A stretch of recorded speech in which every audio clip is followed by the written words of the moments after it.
আজ করব দই ভেন্ডি। তার জন্যে ভেন্ডি আমি ধুয়ে মুছে কেটে নিয়েছি, আর এদিকে দইটা রেডি করছি। দই দিয়ে দিলাম 1 চামচ নুন, 1 চামচ চিনি।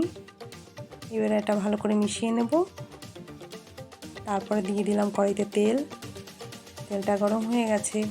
এবার দিয়ে দিচ্ছি 2টো শুকনো লঙ্কা, আর ফুটনের জন্য দিচ্ছি 1 চামচ কালো সর্ষে। এবার দিয়ে দিচ্ছি কটা কারি পাতা।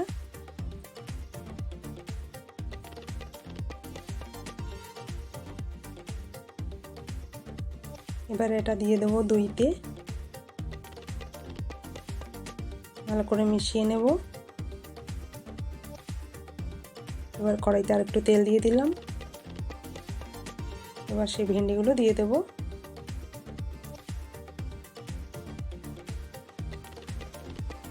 আর দিয়ে দিচ্ছি 1 চামচ নুন। এবার এটা নেড়ে চেড়ে 1 চামচ হলুদ দিয়ে দিচ্ছি।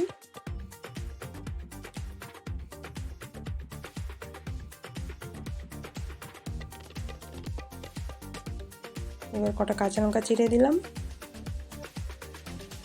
এবার এটা ঢাকা দিয়ে দেব। ঢেকে ভাজলে তাড়াতাড়ি ভেন্ডিটা নরম হয়ে যাবে। ভেন্ডিটা প্রায় ভাজা হয়ে গেছে।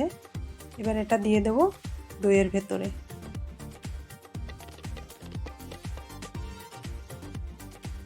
দিয়ে দিলাম ভেন্ডিগুলো দইয়ের ভিতরে। এবার এটা মিশিয়ে নেব।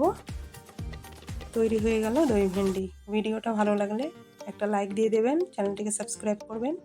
সবাই খুব ভালো থাকবেন, সুস্থ থাকবেন। ধন্যবাদ।